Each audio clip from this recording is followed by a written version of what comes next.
Welcome back, listeners. Before we go any further, I need to give you a warning. This episode deals with some very disturbing events, including child abduction, assault, and murder. We will be discussing these topics with the utmost respect for the victims. But if you find these subjects distressing, please consider skipping this one. It's absolutely crucial to prioritize your own well-being when engaging with this kind of material. Today we're examining the case of Mr. Cruel, a masked attacker who terrorized Melbourne, Australia in the late 1980s and early 1990s. What makes this case especially unsettling is that he was never caught. The case remains open, a specter hanging over the city. The fact that he was never apprehended adds an extra layer of mystery and dread to this case. It continues to haunt the community and law enforcement even after all these years. We'll be looking at the facts, the patterns in his attacks, and exploring the questions that linger even now. Right from the start, investigators noticed Mr. Cruel's meticulous planning and his chilling awareness of forensic procedures.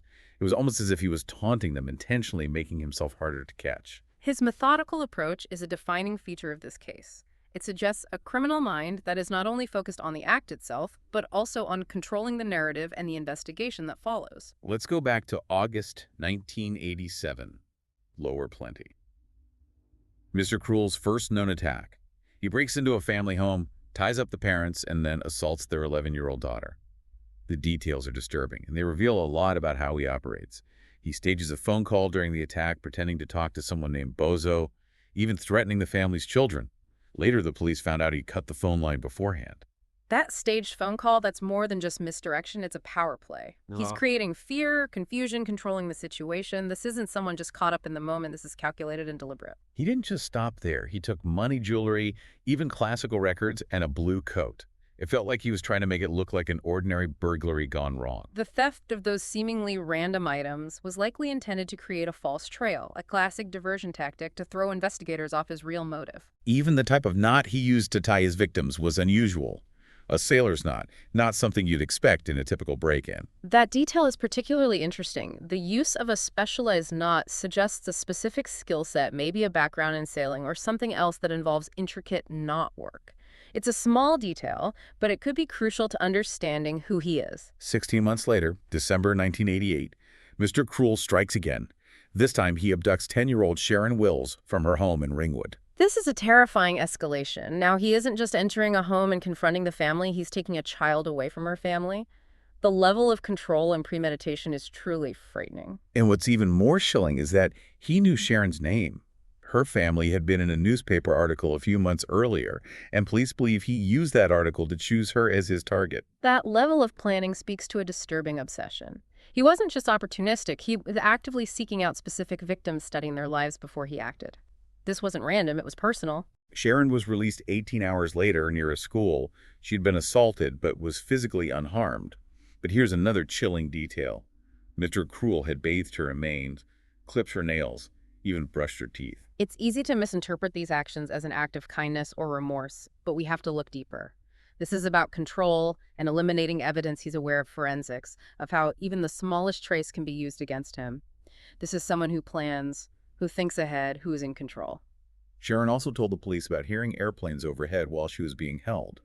It seemed like a small detail at the time, but it would later become crucial in trying to pinpoint where she had been taken. We often see this in investigations, seemingly insignificant details becoming vital clues. In this case, those airplanes combined with other sensory information from Sharon could help to geographically narrow down the search area.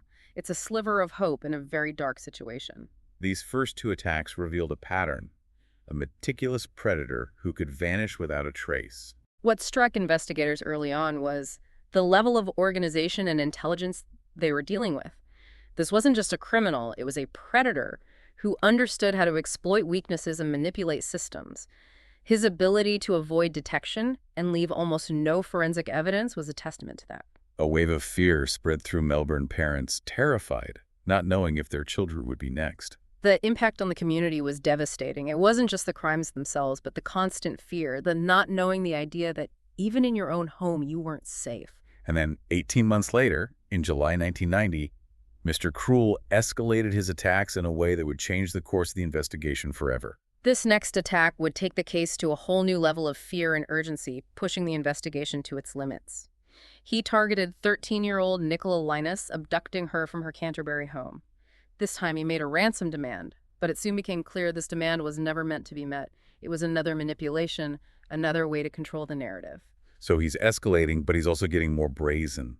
He's directly engaging with the investigation, almost daring them to catch him. Exactly. The ransom demand was a red herring designed to distract and mislead, but it also shows us something else. He enjoys the game. The cat and mouse chase with the authorities adds to his sense of power. After 50 harrowing hours, Nicola was released near an electrical substation. This detail, along with Sharon's mention of hearing airplanes, starts to paint a disturbing picture.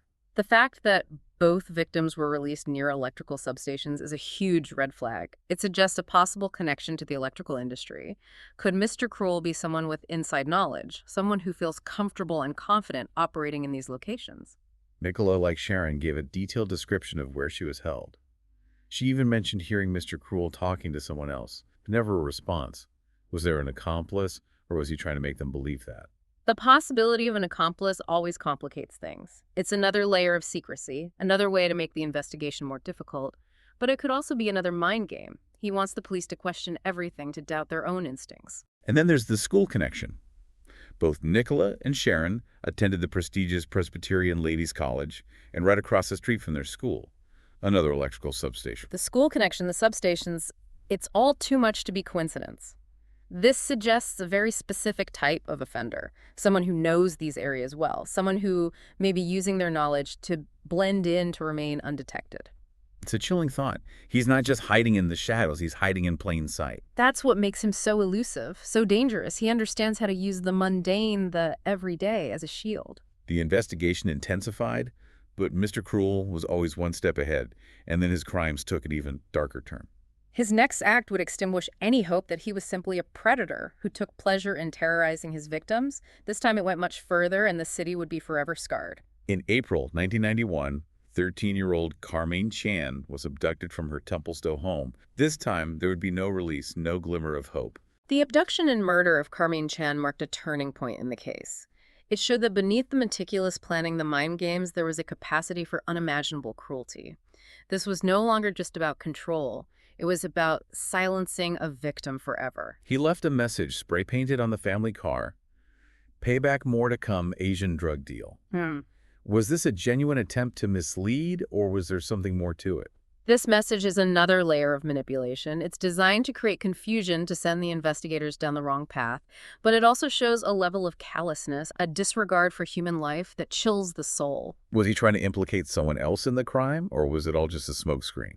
It's impossible to know for sure, but what's clear is that he wanted to control the narrative, to instill fear, and to distance himself from the horrific act he had committed. Operation Spectrum, the task force dedicated to catching Mr. Cruel, expanded its efforts. They were determined to find Carmaine and bring her abductor to justice. The scale of the investigation was unprecedented. Thousands of leads, hundreds of interviews, homes searched, neighborhoods canvassed. They were desperate to find any shred of evidence that could lead them to Mr. Cruel. But the trail went cold. Months turned into a year, and the hope of finding Carmaine alive began to fade. The silence was agonizing for Carmine's family, for the investigators, for the entire community. The lack of answers was a heavy weight to bear. Then a devastating discovery. A man walking his dog found human remains near an electrical substation. It was Carmaine. She had been shot, execution style. That discovery sent a wave of grief and horror through the city. It confirmed their worst fears. Mr. Cruel was not just a phantom, he was a real and present danger, capable of taking a life without a second thought. Another electrical substation. This pattern was impossible to ignore. It reinforced the theory that he might have a connection to these sites. Maybe he worked in the industry or had some other reason to be familiar with them. It's a chilling thought. He's using these mundane locations, these symbols of everyday life, as a hunting ground. The question that haunted investigators. Why kill Carmaine? Why now? That's the million-dollar question. Had she seen his face?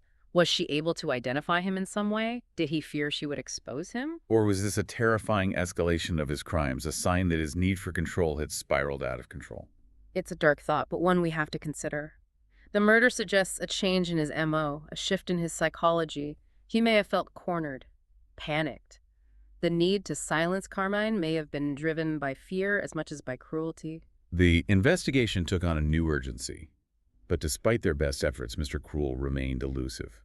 Years passed, leads went cold, and eventually Operation Spectrum was disbanded in 1994. They never caught him. It was a devastating blow for everyone involved, the victims, their families, the investigators who dedicated years of their lives to the case. They were left with so many questions, so much pain, and no answers. And then there's the question of why his crime stopped so suddenly after Carmine's murder. It was like he vanished into thin air. The sudden silence is one of the most perplexing aspects of this case. Did he die? Did he flee the country? Was he in prison for another crime? Or did he simply decide to stop satisfied with the terror he had inflicted? We're left with theories, speculation, but no definitive answers. It's as if he simply ceased to exist. But even though he disappeared, the impact of his crimes lingers. The fear, the trauma, the unanswered questions, they continue to haunt the city of Melbourne to this day. But even in the face of such darkness, there are glimmers of hope, new information. New technology can sometimes shed light on even the coldest of cases. And there are people who haven't given up, who continue to search for answers, who believe that one day Mr. Cruel's true identity will be revealed and justice, however delayed, will finally be served. From 2016, 60 Minutes Australia, they took another look at the case, and they uncovered some pretty intriguing new information using something called GIS mapping. GIS mapping is a powerful tool for investigators. It allows them to analyze geographical data to see patterns and connections that might not be obvious otherwise. In this case, they used it to map out the locations of the attacks, the victim release points, even the homes of potential suspects. And what they found was a really disturbing pattern. It all seemed to converge in the northeastern part of Melbourne, around those electrical substations and the flight paths Sharon and Nicola described hearing. The GIS mapping provided further evidence to support the theory that Mr. Cruel was familiar with these areas, possibly connected to the electrical industry in some way. He may have even used that knowledge to choose his victims and plan his attacks. And then there's the witness who came forward during that investigation. A friend of Sharon Wills, who lived nearby her brothers, had seen a strange man filming the Wills house from near those electrical towers behind their property just weeks before Sharon was taken. That's a significant detail. It places someone who fits the description of Mr. Cruel near the victim's home before the crime, and it directly links back to those electrical towers and substations. He was described as being in his 30s, a bit overweight with thinning brown hair. He was using a video camera, which is especially disturbing considering Sharon had mentioned seeing a video camera in Mr. Cruel's lair. It's a chilling thought to imagine this man watching, filming, planning, that level of premeditation, the documentation of his actions. It adds another layer of darkness to an already horrific case. It makes you wonder if there are other recordings out there, other victims we don't even know about. It's a possibility that can't be ignored. Those recordings, if they exist, could hold vital clues to his identity, his motives, his methods. But for now, they remain a mystery. Mr. Cruel, his true identity, his reasons, where he is now, all of it remains unknown. It's a frustrating and heartbreaking reality for the victims and their families who have lived with the trauma and the unanswered questions for decades. But despite the lack of a resolution, the case remains open. Investigators haven't given up hope of one day bringing Mr. Cruel to justice. And there's always a chance that someone out there knows something, a detail, a memory, however small, that could crack the case wide open. So if you're listening to this and you remember anything at all from that time period, anything that seemed out of place or anyone who fit the description, please contact Crime Stoppers. Don't dismiss anything as insignificant. The smallest detail could be the missing piece of the puzzle that investigators need. Time can sometimes be an advantage in these cases. Memories resurface, circumstances change. Someone might feel safer coming forward now than they did years ago. It's never too late to share what you know, and even if it feels like a long shot, it's a chance to bring some peace to the victims and their families, and to finally hold this predator accountable for his actions. The case of Mr. Cruel is a dark chapter in Melbourne's history. It's a stark reminder that evil can lurk in the shadows, even in places we consider safe. Yeah. But it's also a story of resilience, of a community that came together to support the victims, and of investigators who never gave up hope of finding the truth. Even in the face of such darkness, we must never lose sight of the importance of seeking justice, of holding perpetrators accountable, and of supporting those whose lives have been forever changed by these horrific events. Thank you for joining us for this difficult conversation. If you have any information about this case, please contact Crime Stoppers. Their contact details are in the show notes. Stay safe.